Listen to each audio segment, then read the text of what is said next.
what's your name? I thought to myself, Wade Macleod, and I couldn't speak it. I think all that came out of my mouth was, and I was just like, holy shit, this is actually happening. Dr. Choka said it can damage my speech. Like, I have no idea what's going on. And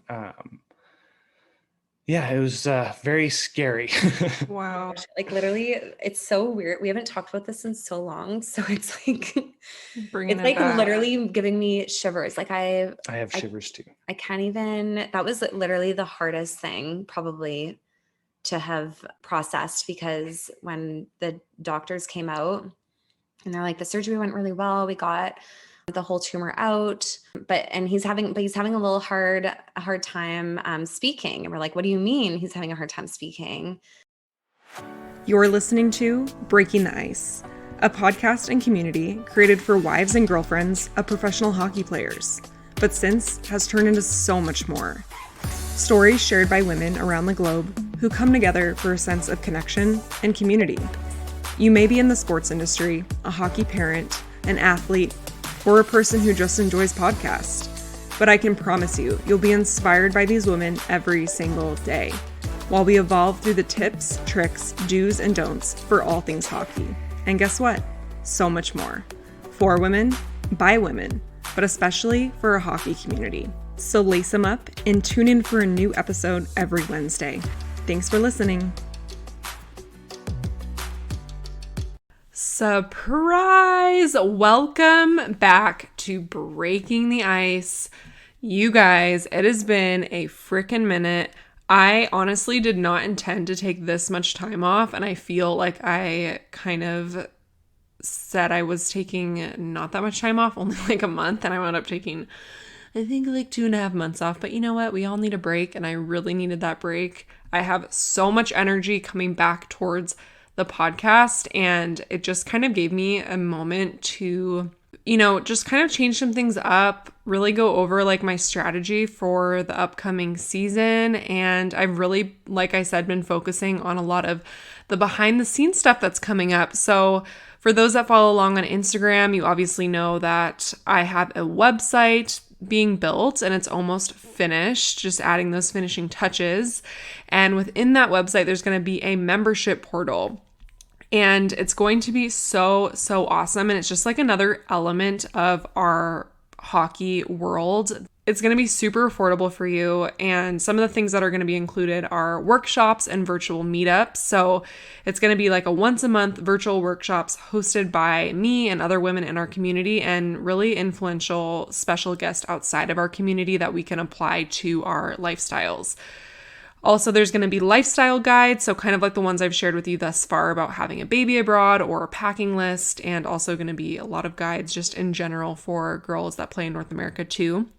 Obviously, those 2 guides are kind of more so for people going overseas, but I don't want that to deter girls that are playing in North America, because there's going to be tons and tons of content in there for you as well. There's going to be a private Instagram community, so people that sign up for the membership are going to be added into that, and it's going to be like more content specifically for members. There also is going to be access to monthly blogs, and this is like one of my favorite parts about the membership is I actually have 8 girls writing for Breaking the Ice, and all of these girls come from different backgrounds, different countries, have different experiences in this lifestyle and life, and each month the girls are writing 2 to 3 blogs each, and it's going to be dropped into our membership portal for you to read. And so there's going to be different topics, just like general topics about hockey, topics about relationships, topics about being married to someone that's from a different country than you. Everything that is so relatable to us and our lifestyles, and it's just really going to be cool. I've loved reading their blogs, and I know so much that you guys are going to love it too. Last thing for now, and I really presume I'm going to be adding more stuff within this membership, but also there's going to be exclusive podcast episodes once a month. So I'm going to be adding in an extra podcast episode per month for you that's only going to be for members. So I'm going to keep you guys posted on when that's going to come up. I don't want to be like super salesy on this podcast, but I do have to just let you know that that's coming soon. I'm so freaking ecstatic for it, and I cannot wait to see who signs up. And also, as you know, we have the retreat coming soon, which is in Nashville, and tickets are going on sale September 1st. So they're going to sell out really fast. I'm planning on announcing the pricing soon so that you can make your arrangements and grab your girls, make a game plan. And as September 1st enters, you will be able to purchase tickets to the retreat. So stay tuned. It's going to be amazing. I have so many fun things planned for this retreat. I absolutely cannot wait and see who signs up and who I can finally meet in person. Anyways, moving on from all that salesy stuff, because that is not what I like doing. I just wanted to share that with you. But I am just over the moon that the podcast is back. I've just been so excited to connect with more women. I know a lot of people have filled out surveys recently to come on, and I also have been kind of eyeballing people that I really want to have on the podcast to share their story. I talked about this on Instagram, but I am going to have a co-host for a little bit, and that should start middle of September. And she's going to join me for about 4 to 5 episodes, which will be really fun just to have another insight. I absolutely love this girl. I'm not ready to reveal who it is yet, but I will soon. We kind of vibed like off the bat. We've talked for a really long time, and she is going to be really valuable to this community, and I just love her kind of outlook on everything. The time has come again where we are heading overseas for hockey soon. My husband and I and my son, our 2 horse golden doodles, are going over to Vienna, Austria for the upcoming hockey season. And if you're anything like me, it feels a little bit bittersweet because last year was really, really hard. You know, we are so excited to go to the city and like experience this with our baby, but it's also a little bit nerve-wracking. So when this comes out, this episode, my husband will be leaving 2 days from that, and then I will be kind of solo parenting for a bit, and then my dad and my sister are going to come out and help me because I have a wedding to go to in August, one of my best friends, and that is why I'm flying out later. So I know a lot of you are flying out later this year, it feels like, just from connecting, so you'll have to let me know how that goes. But yeah, I think it's always kind of bittersweet when the summer comes to the end, and I always feel like it goes by so fast. So fast, right? Like, we look forward to coming home, and then it's so jam-packed with like seeing friends and seeing family, and before we know it, we're literally like on a flight going over again. So soak in those last minutes of summer. If you are flying over to Europe this week, safe travels. I know for North American girls, the season starts a little bit later, but I thought it would be fun to just surprise you and throw this episode out so you can have something to listen to on the plane. And then if your season has not started yet, it's just early access to the pod. Today on the podcast, I have Carly and Wade Macleod joining me. What's so funny is that our husbands actually played together in Idaho. It was like the very first hockey season that I ever had experienced. I was in college at the time, and then Carly, so I wasn't like living with Charlie, and then Carly was doing long distance with Wade, and so she was only in Idaho part of the time, and so our paths only crossed once, unfortunately, but I have been following their story ever since. Wade has suffered 4 reoccurring brain tumors over the years, and each time has continued to go back and play hockey. And the last one resulted in chemotherapy and radiation, but he is now cancer-free. Oh my gosh, you guys, they are the sweetest people. They're the sweetest couple. They are so in love.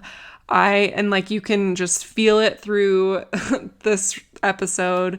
There's times that all 3 of us got emotional.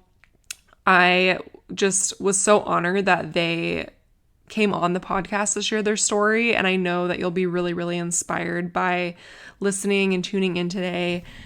I don't want to reveal too much because the way they speak about this experience and how it shaped their lives is just so eloquent and inspiring, and I want you to hear it from them. So since the pod is back, make sure to share your story, share with your friends, Let us know what you think of this episode, and also make sure to check out Carly and Wade's new podcast called A Living Breakthrough. It is on Podbean and Spotify. I will link it in the show notes, and I hope you enjoy.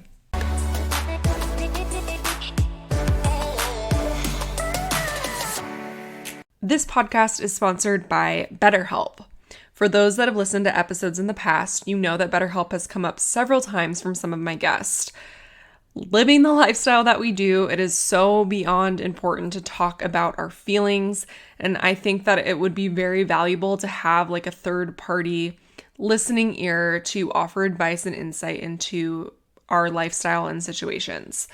I think something for me that has kind of delayed my start into getting into therapy is that half of the year I'm living in a different country. So the coolest part about BetterHelp is it's customized online therapy, and they offer video, phone, and even live chat sessions with your therapist. So you don't even have to see them on camera if you don't want to. And it's way more affordable than going to in-person therapy, and you can start communicating with someone in less than 48 hours. So I'm excited to try out BetterHelp this hockey season. I think that people can only benefit from going to therapy, and it probably can only improve the kind of experience you're going to have during the season. So if you're interested in signing up for BetterHelp, you can head to betterhelp.com/breaking the ice. Thank you again to BetterHelp for sponsoring this episode. All right, guys, welcome back to Breaking the Ice. This is actually the first couple interview that I've ever done. So I'm super happy you both are here today. I've been following your story for a really long time. And briefly, for those listening, along the way of Wade's hockey career, he suffered 4 reoccurring brain tumors and every single time has returned back to playing pro. And with this last tumor, he needed chemo and radiation, but he is now cancer-free. Congratulations. Thank I am you. so honored to just have you both on the podcast today. So welcome. Thank you so much. And we're so excited. I know we were just talking about it, but it's just amazing to be able to be brought into this like network that you've created and share our stories. So thank you. Well, I know that everyone listening is going to absolutely just love your story and fall in love with you guys and your journey. Everything that I've heard from your podcast that you just started is just so inspiring. And I can't wait to just put that, on this episode for people to hear. So I know we have a lot to unpack here, but I want to start off kind of just handing the floor over to you both to share your story. And I hope you don't mind, but I'm probably going to just jump in and ask questions as they come up. Yeah, for sure. So I'd love to hear just where you were at in your life before you became aware of the very first brain tumor. Me and Carly met in the junior year of college. I was going to Northeastern, and my senior year, I signed a pro contract with Springfield Falcons, and we moved in together after college. I had a good rookie season, re-signed with the Springfield Falcons the next season, and there was a lockout. So all the big league clubs, which is Columbus Blue Jackets, got filtered down. So I found myself being in and out of the lineup.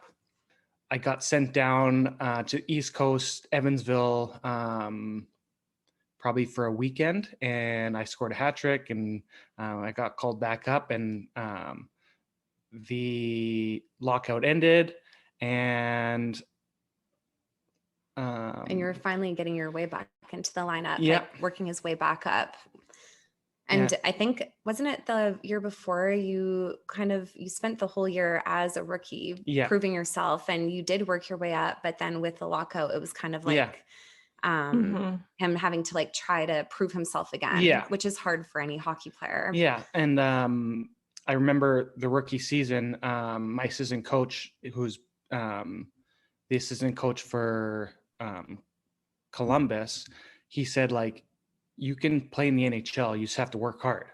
And I was just like, oh, that's great. And I'll continue to work hard. And and it was also when I keep saying it wrong, the lockout. When we were doing our podcast about this, I kept saying the wrong thing. And lockdown. I kept calling it a lockdown. And Wade's like, you would think you would know by now, but Well, No, you know, the I don't. times we're living, I could see how you could get those two confused. Yeah, exactly. He was starting to work his way up, and I just remember we were talking to friends and family back home, and we were just seeing everyone around Wade getting called up, and we were just so excited. We just felt like in our hearts like this is it for him. There's actually a really good chance that he might be the next call up, and we actually might see him living out his dream to play in the NHL. Yeah. So like Matt Calvert and Nick Drzenovic, like I played on the line with them, and they were both called up, and I was amidst 7 game point streak because I got an assist in the first period, so I could taste it. And the second period hit, I got boarded into the glass, and my helmet flipped up, and it was kind of, I don't know how to say it, but it's kind of the right spot. My helmet flipped up, and I hit the glass in the right spot, and like I was so foggy, I thought I had concussion, but down I went, and I woke up on a stretcher, and I had a seizure. And I remember looking over at the bench, and my mom and stepdad were in town, and she was on the bench, and I was like, "Oh, this isn't good." I just got the chills. Yeah, and I found out that I had a golf ball tumor inside my brain. Mm-hmm. And Carly, what was that like for you watching this? Were you at the game? Yeah, I was sitting with his parents, and it was just so crazy because like, you know, his parents were there, and we were just all having so much fun together, and also like living on this high moment. And then all of a sudden, you know, like you see these kind of things happen, and you always just like brace yourself when you're in the stands, hoping that it's not your husband or boyfriend. And all of a sudden, when it really is him, like your guy down like that, it just was like an out of body experience. I just remember not really like believing that that was him for a second, and almost being like in a shocked state where I didn't even like know if I should like move. Like I didn't really know what to do. And all of a sudden I think it was like I can't remember who she was, some sort of like manager for the organization. She knew all the girls, and she came up to me telling us to like go down. And I was like, oh God, like this is not good. And I had no idea that he had a seizure. We just saw him down and not getting up. So we were just bracing ourselves for what just happened. And we went to the bench, and they were like, he just had a seizure. And we're just like, what? Like, what do you mean a seizure? He's never had a seizure before. And it just was really unsettling, not really knowing what that meant. And I remember he went on a stretcher, got brought into the ambulance. And as we were in the ambulance, the paramedics were like asking him, what day is it? And he couldn't remember the day. Like it wasn't just coming to him.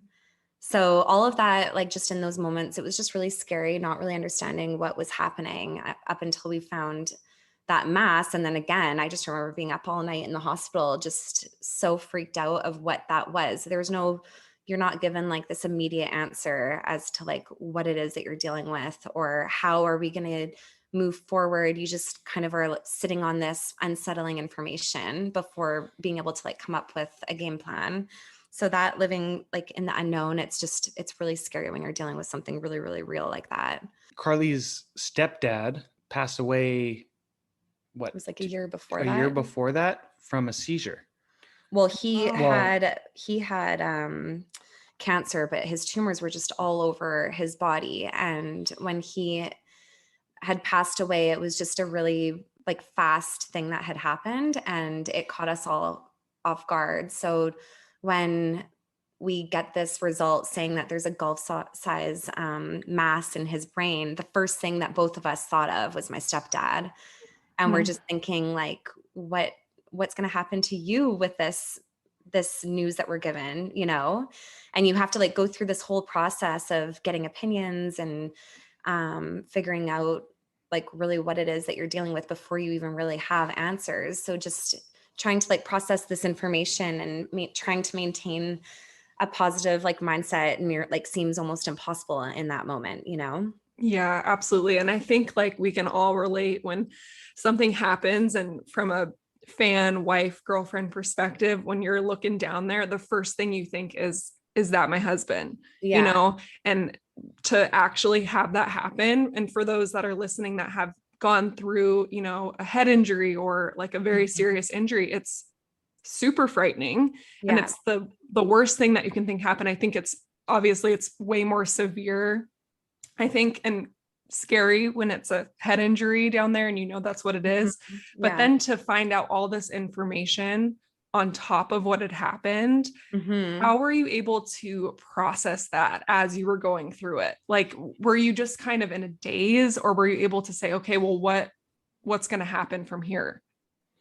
Well, I was in a daze. Like, Yeah. the doctor, like, that did the CAT scan, he's just like, okay, or it's a woman doctor. She's like, okay, I have bad news. It's a size of a golf ball mass in your brain. We're going to do an MRI to see what it is. And I was just like to the floor, holding Carly's hand, and just ignored everything else that she said and just was in a daze, in a funk. Yeah, it's like that information is all that your brain processes. Yeah. Everything else like becomes muted almost, because you're just like focusing on like that one main piece of information that you don't even know what to do with it. Right.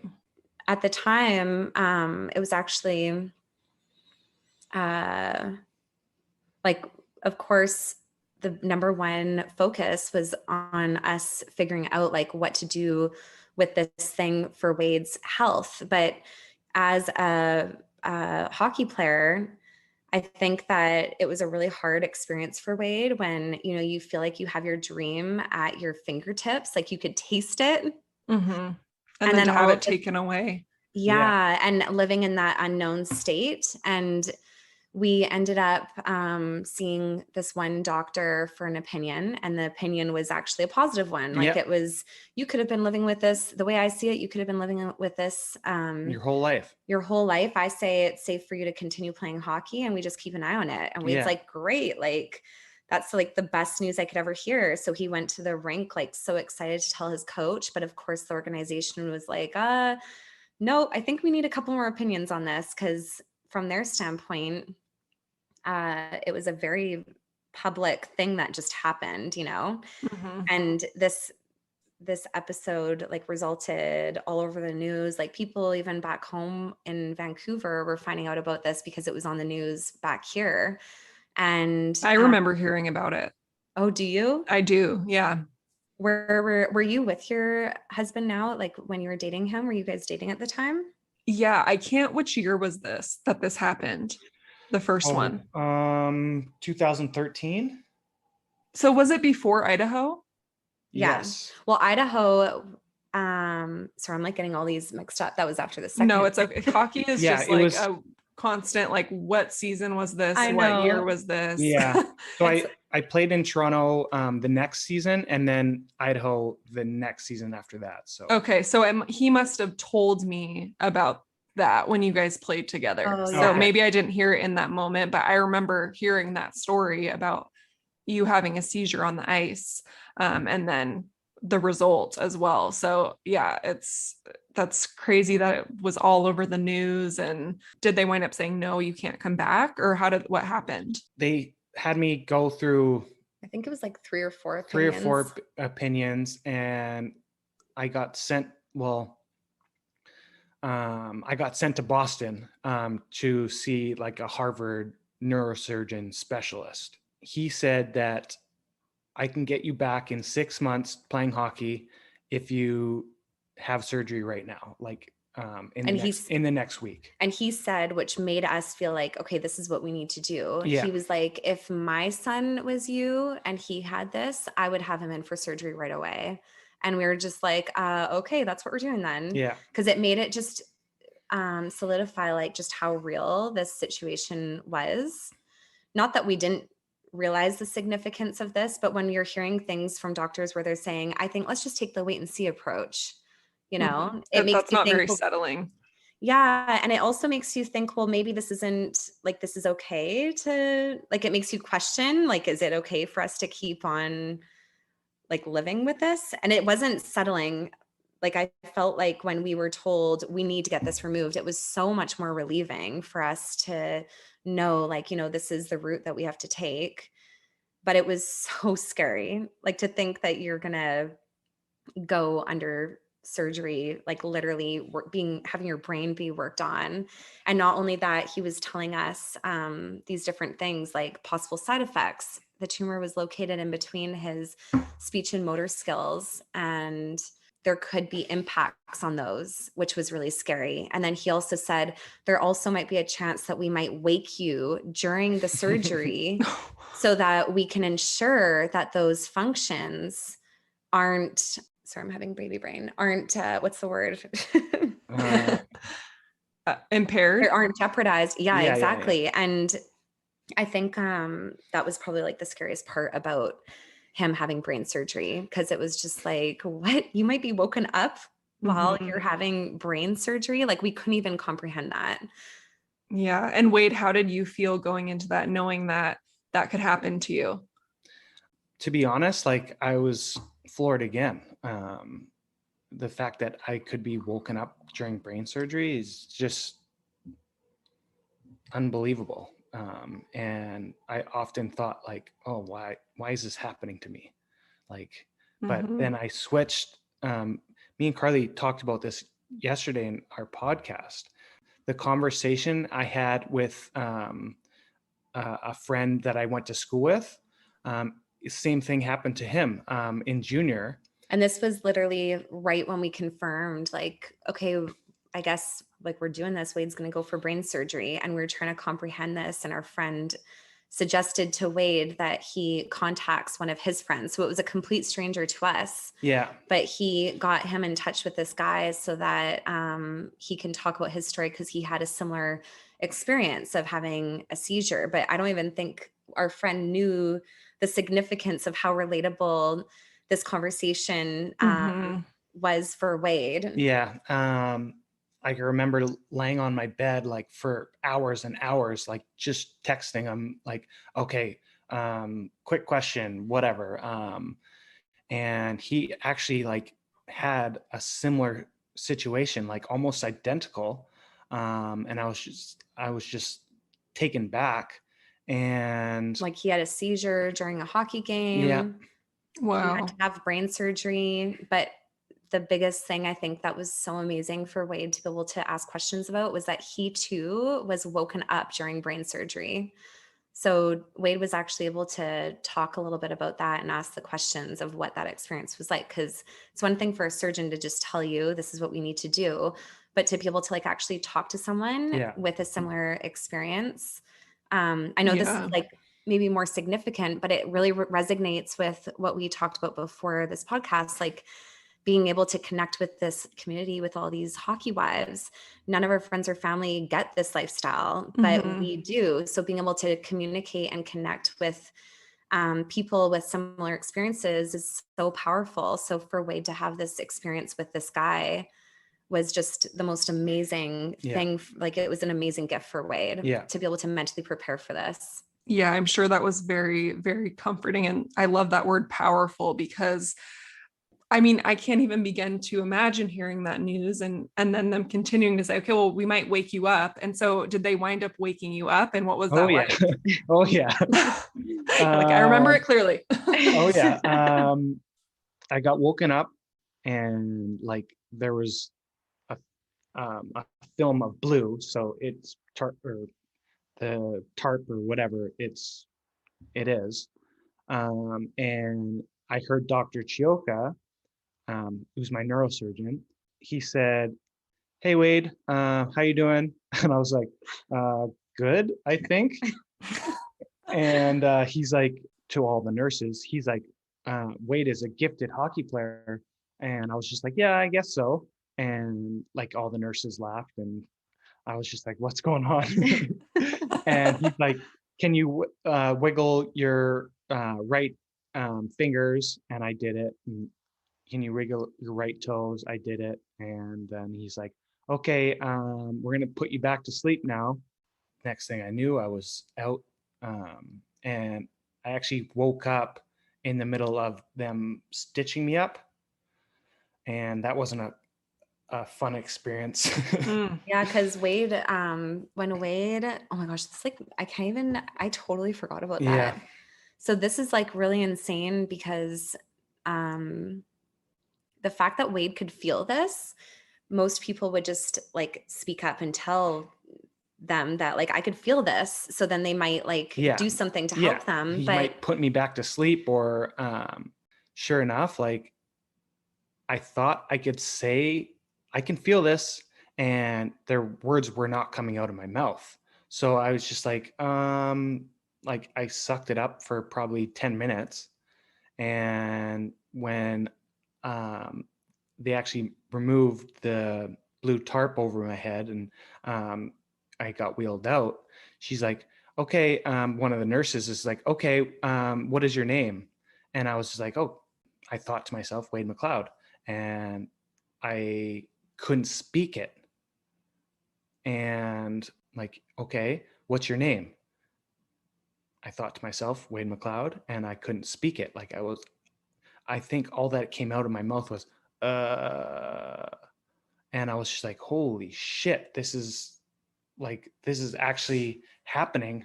Um, Dr. Chilka said it can damage my speech. Like, I have no idea what's going on. And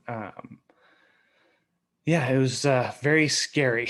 Wow. like literally, it's so weird. We haven't talked about this in so long. So it's like, Bringing it's it like back. literally giving me shivers. Like I have shivers too. I can't even, that was literally the hardest thing probably to have processed, because when the doctors came out and they're like, the surgery went really well, we got the whole tumor out. But he's having a hard time speaking. And we're like, what do you mean he's having a hard time speaking? And the surgeon kept ensuring to us that it's going to be temporary. Like, we feel confident his speech is going to come back. And we're just like, what do you mean his speech? Like, and when we saw him, he had no words. And it was so scary and hard to like just believe that his speech actually would come back, because he literally couldn't say anything. And it was so emotional. Like, I can't even put into words like what that experience was like, because it just was the most surreal thing to have gone through. And then I can't imagine that. Sorry, I cut you off. Yeah. Like I thought that I could write it. And nope. It's the same function of your brain. And I would just like say what I wanted to say. Like, I thought I could write it, and nope. But I guess it has something to do with like the speech output, like regardless of it being, it's so weird. It's so crazy how our brains work. But for you to like vocalize what you want to say, as well as like writing down what you want to say, Texting, or even texting, he couldn't do any of that. And that must have been so frustrating, because you're like, I literally can understand you and answer in my thoughts, but I can't answer you. Yeah. So frustrating. And we would be guessing. And that was like really hard, because the only thing you want to do is like help this person who you love so much. And to see like the frustration happen when you're really just trying so hard to like guess what it is that he's saying even, and him just looks so defeated. Like, it was just absolutely heartbreaking.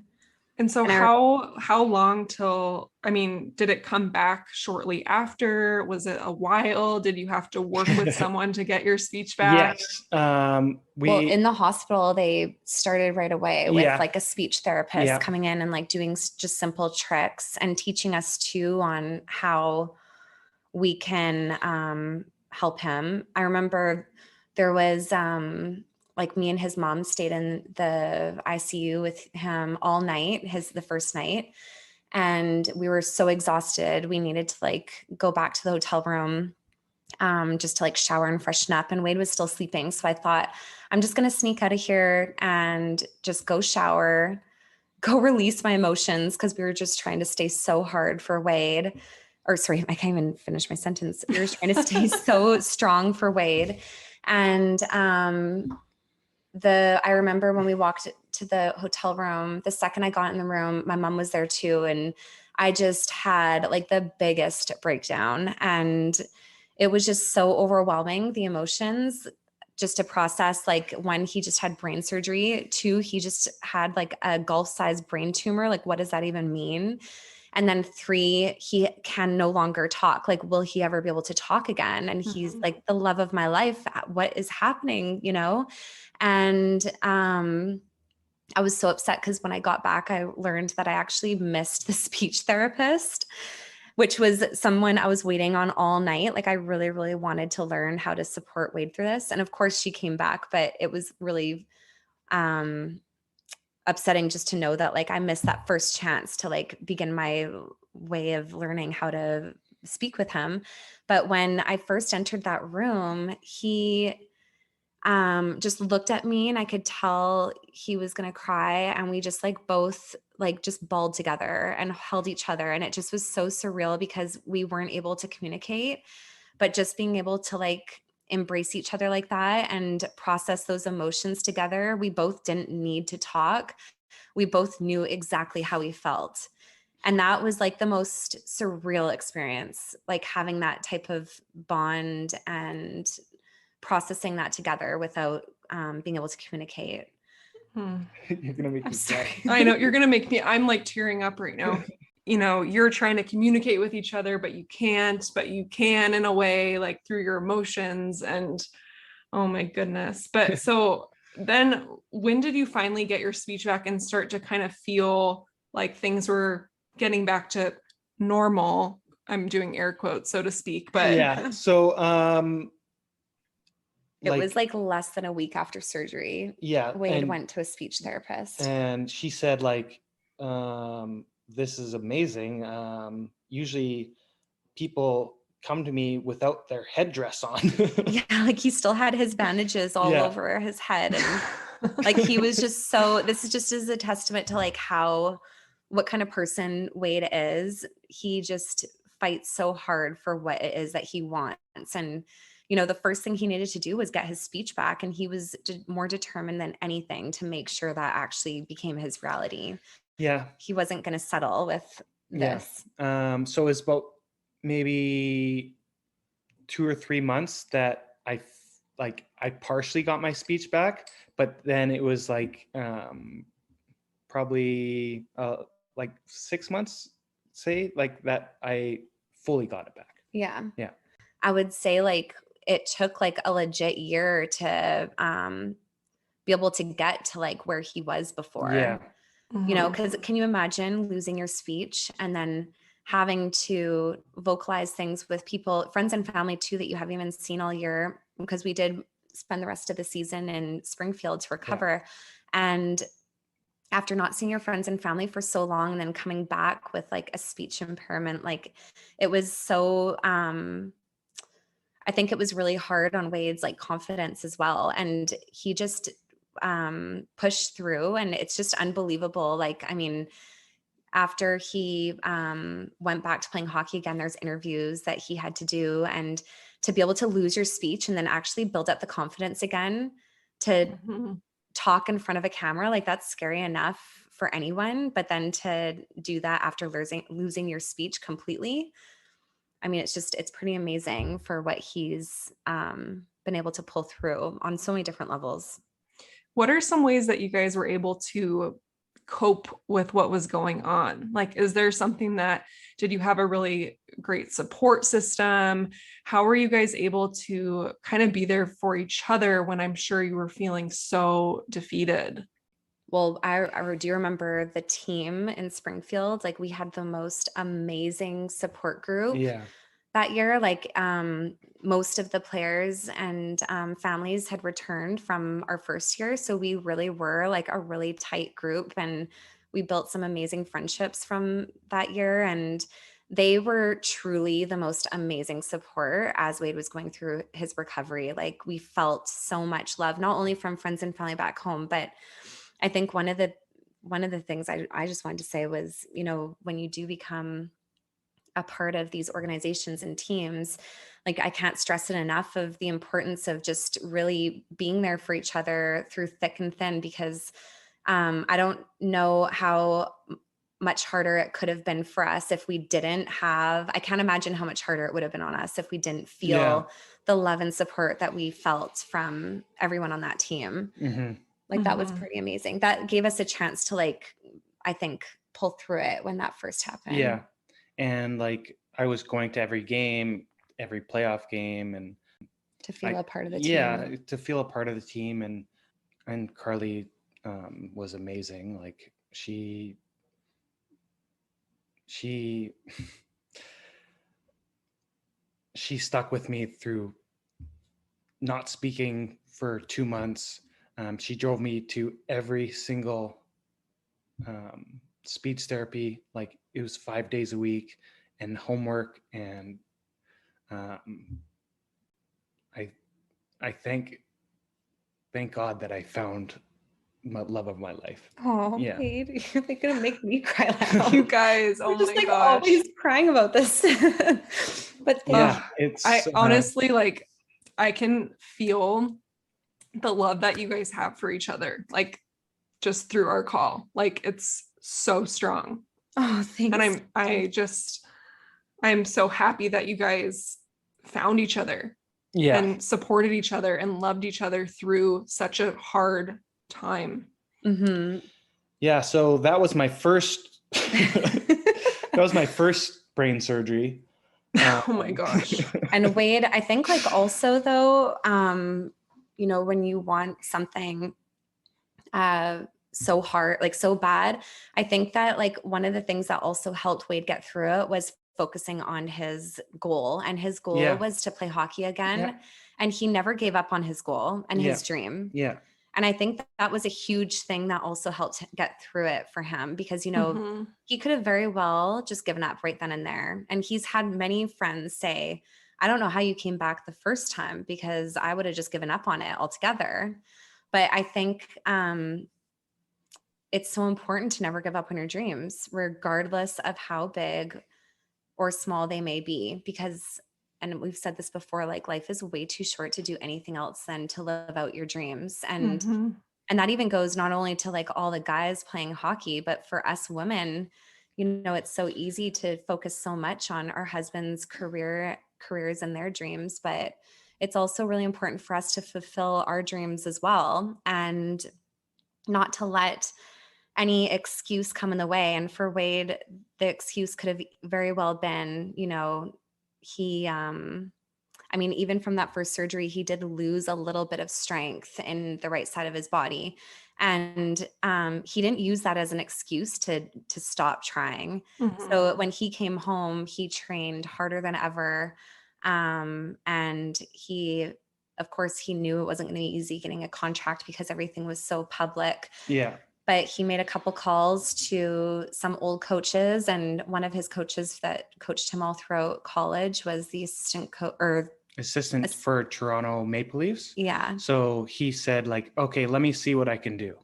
And I was cleared, and this is in September, like 6th or something. Like right before training camp started. And then he called me back probably 2 hours later, and he's like, okay, I passed your name and number onto the Toronto Marlies staff, and they'll contact you with a flight information. You're going to leave in 2 days. And I was like, thank you very much. And I won't let you down. And I remember him saying, like, in his Boston accent, you better not make me look like an ass. And I was like, okay, Crow, I won't make you look like an ass. And then I went to Toronto Marlies camp, and I scored a goal in back-to-back games. And oh my gosh. Yeah, and he signed me in the It was in like his office, and he's like congratulated me. And I have I have chills right now, but I figured like that I would just be going back to living my dream. Okay, so you returned to playing hockey, and then your tumor came back 3 more times, right? Yeah. So the first time you hear that it comes back, what are you feeling? I just finished playing with your husband in Boise, Idaho Steelheads, and I just decided to make a jump overseas. Because me and my agent were talking a little bit about how I didn't get called up that year, and I was second in points in the whole league, and I didn't get a sniff. So, and I think at that point it was just obvious that Wade wasn't going to be able to move up in his career in North America because of everything that had happened with his past. Like it did make an impact on his career. That's so frustrating. Yeah. So frustrating. So I decided to move overseas to Germany. And I was playing with a good buddy that I went to college with. And I had a scan before I left.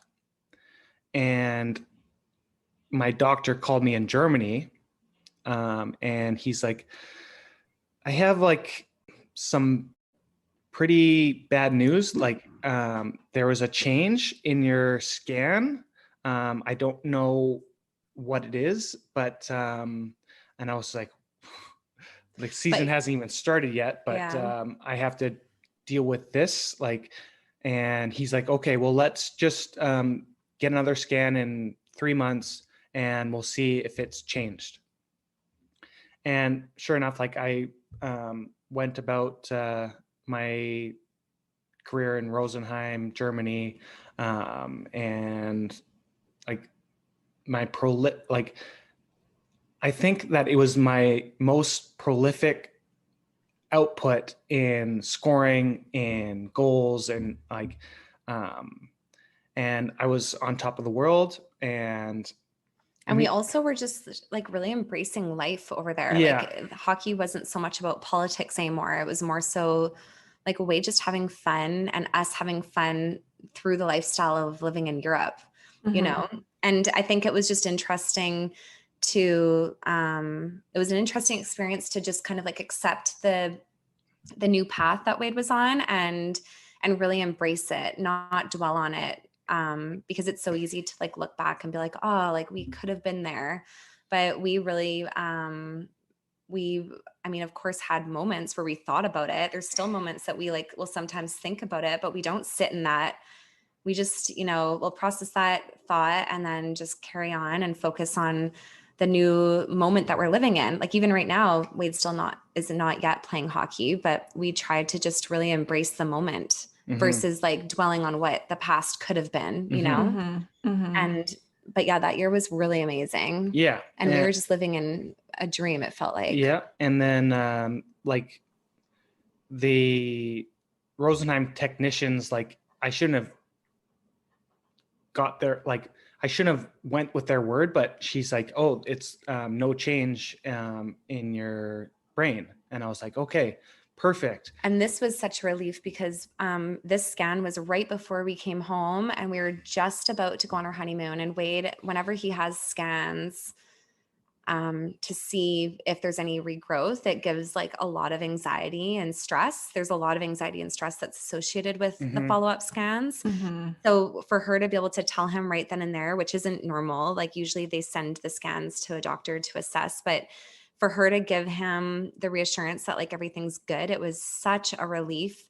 And it was almost a blessing in disguise though, Wade, because that gave you a chance to let go of the stress. Yeah. And like, we just had so much fun on the honeymoon. Yeah, the best honeymoon. We were living on a high with not like one worry in the world.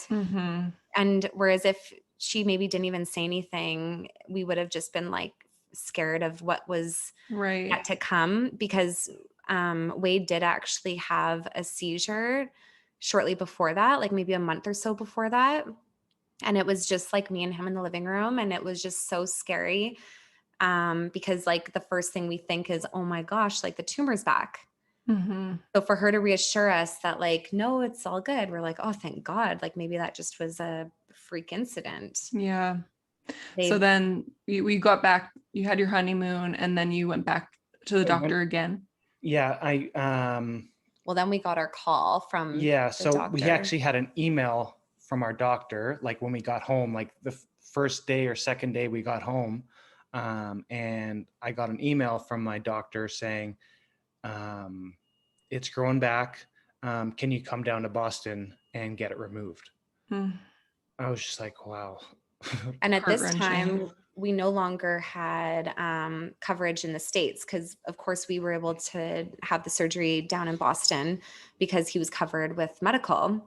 But there's no way we were able to go to Boston anymore. I mean, we even saw the invoice of that day, and it was just insane. Like that one surgery cost like $200,000. yeah, like something insane. It's like, well, obviously we're not going down there, but we had to like then do our own homework. It was a really weird situation because we were always having his doctor down in Boston do the follow-up scans, like reading the results. But for us to now like take action with this new reoccurring tumor, we had to like figure out how to get in the system here.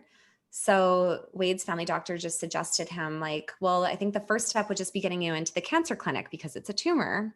And this is like where we can't stress it enough. Like you have to be your own advocate and you have to follow your heart with what you feel, or your gut even, for what you feel is like the right move. And when we went to the cancer clinic, I mean, we were just a deer in headlights, just following the system and the suggestions. And the first person we saw was an oncologist, not a neurosurgeon. And the oncologist said, well, we're not going to do surgery. We're just going to dive into cancer treatment. You're going to do radiation. You're going to do chemotherapy. The side effects of radiation are that you can have a stroke. You can do this, you can do that. Like all these long-term effects, like just so debilitating because it's radiation to your brain. And this is in a 20-minute consultation. And once again, just like we were hit with, just like we were finding out there was a golf-sized mass in his brain that very first time, everything like kind of became a blur. That day was the most surreal day because we actually found out we were pregnant that morning. Oh my gosh. And then we go to the cancer clinic and they're telling us all of this. And one of the questions we had was like, we're pregnant. And they're like, well, you can't be around him when he's going through radiation because those like waves can like affect you and the baby, which we later found out wasn't even true. Yeah. But the whole experience, we just like didn't feel right about it. So we, thank God, had Wade's surgeon back in Boston to lean on and just let him know what this suggestion was. And we didn't feel right about it. And he's like, you're absolutely right not to feel right about it.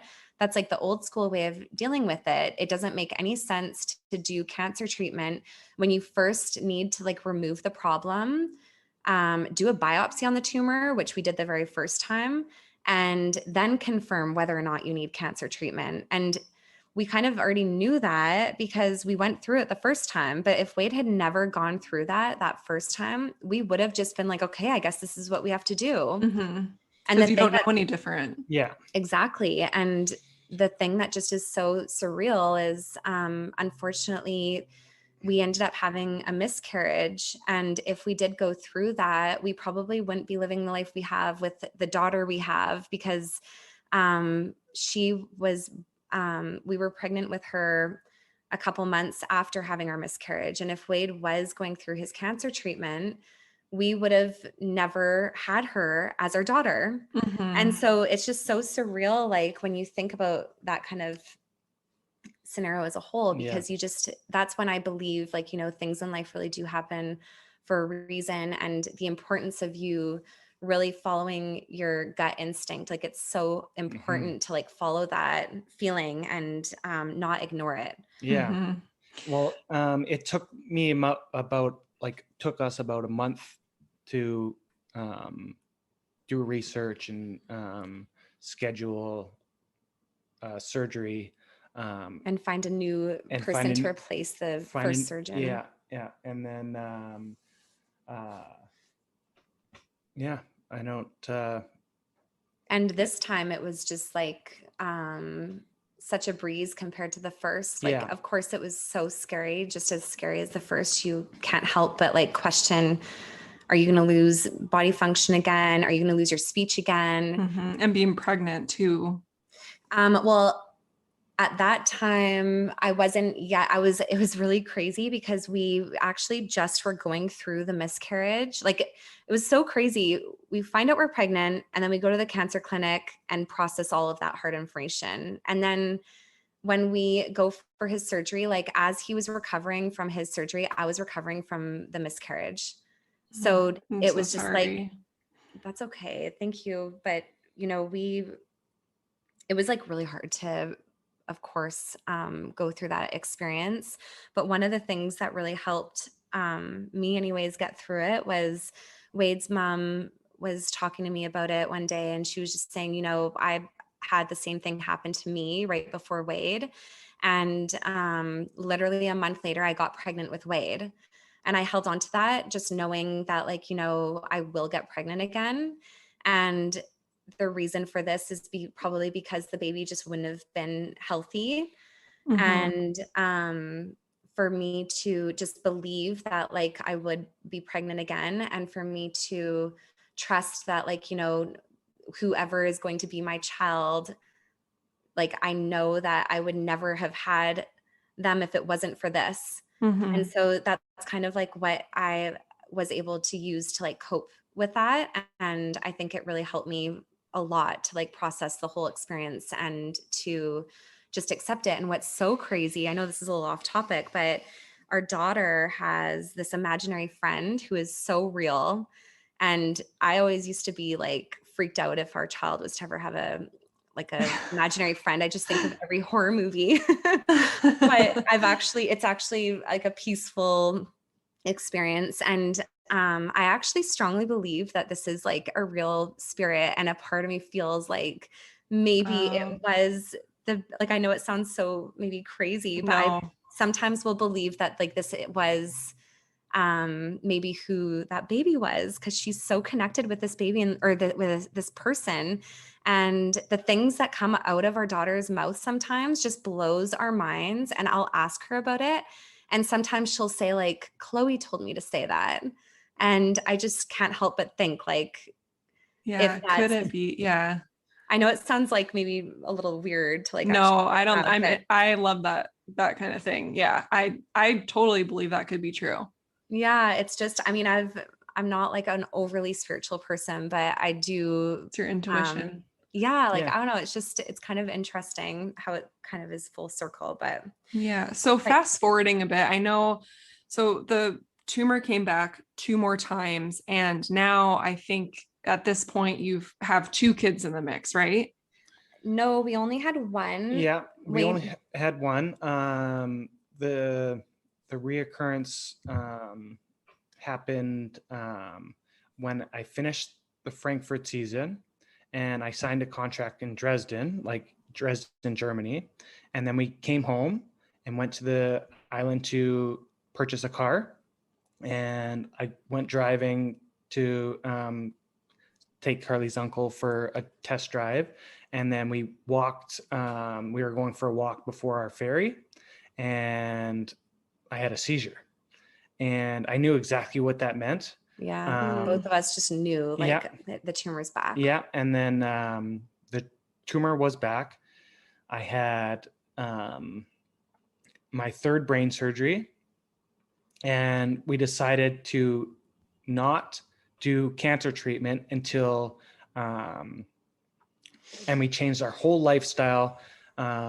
We went. And that your surgeon, we did get his surgeon's blessing. Like, yes. For both first 2 tumors, they always came back where the biopsy showed that the tumor was like a grade 2 tumor, and that they both didn't believe that he needed to pursue cancer treatment. This time it was a higher grade, but Wade like, just, I think like hearing all of those side effects with like the radiation really freaked us out. Mm-hmm. And we were wondering if we could give it one more shot, if we were to like, change our entire lifestyle and treat it more like from a preventative standpoint. And the surgeon said, like, I don't see any reason why you can't, but you do have to realize that like if it does come back, like you of course need another brain surgery. And up until this point, like the second and third surgery, there was no side effects Wade had experienced. So we took that route, but the scariest thing was like Wade kept having seizures, like, and that was not a normal experience from all other surgeries. He usually would Have a seizure when the tumor came back. yeah. So we were really unsettled by the whole thing. And the doctors just kept saying like it's probably just because he has like lots of scar tissue now. He could be more prone to having seizures. But one evening, he actually had like 2 seizures back to back. And it was literally the scariest moment of our entire lives. Wade and I didn't talk about this until after he had completed his entire cancer treatment. But in that moment, we literally, both of us felt and thought that he was actually dying. And whether or not it was in that moment, we felt so unsettled by this tumor that we were so scared of what the future held for us. And that was the scariest moment. And we never talked about that again. Yeah. Well, we didn't talk about how that's how we felt until like over a year later. And I remember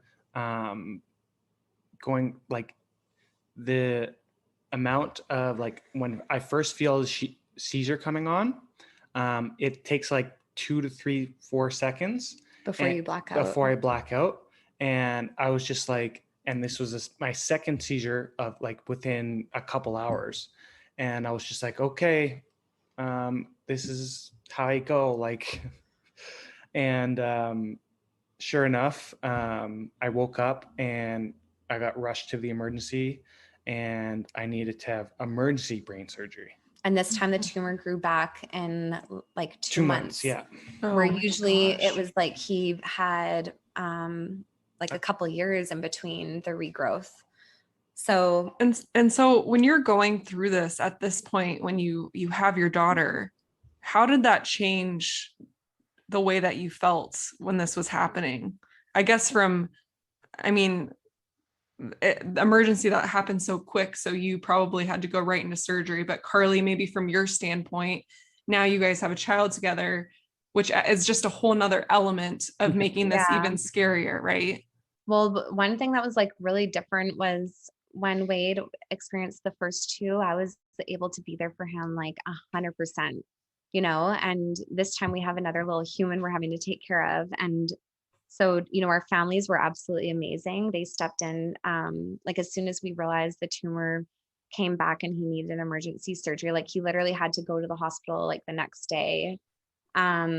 That night, like we only had one night before that. And my mom just like took Ava off our hands so we could like really just process it together and have that time together.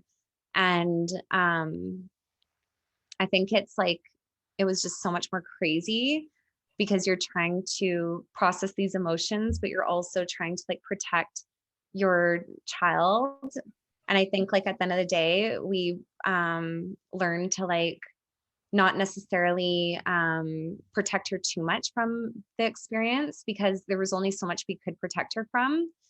And I think at the end of the day, it was probably the best thing that we did because we were all going through it. She was a part of it just as much as we were. And along the way, she experienced many seizures with me. And it was really sad and scary for us to like all go through. But I think like for her to like see and experience like real emotions in life where most of the time we always are protecting our children from that. And even just like, I see a lot of times where parents will say like, oh, don't cry if they hurt themselves. But in reality, it's actually really important that we let them process those emotions and we support them through it because if we suppress them all the time, that's going to do more damage than good. So as we went through the whole process, like, we tried to like, even though we were dealing with a toddler or a baby at the time who literally turned into a toddler through the process, we just dealt with it as a family.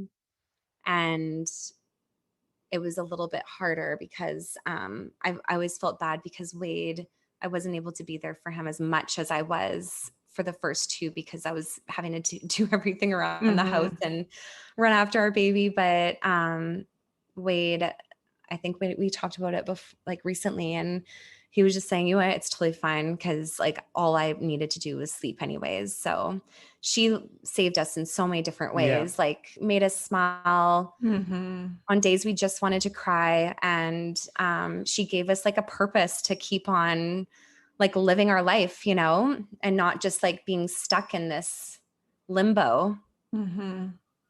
What impact has this whole experience had on your lives? Well, it's like impacted in so many different ways. That's a loaded question. Yes. Like how has your perspective changed, you know, maybe before you ever had a brain tumor up until now, of just how you live your lives? We try and live our lives to the fullest. Like, it's cliche, but before I had my first brain surgery, first seizure, I didn't really take life for granted. Like I didn't. So you mean you did take it for granted? Did take life for granted. Sorry, I had 4 brain surgeries. You're excused. I did take like life and relationships too. And you also are looking, so like you're always looking in too far in the future, like for what you want. And I think like one of the biggest things we learned was to be a little bit more grateful for what you have in this like present moment. Yeah. And the importance of like taking care of yourself. Like for Wade, we changed our life so drastically because of the 4th tumor.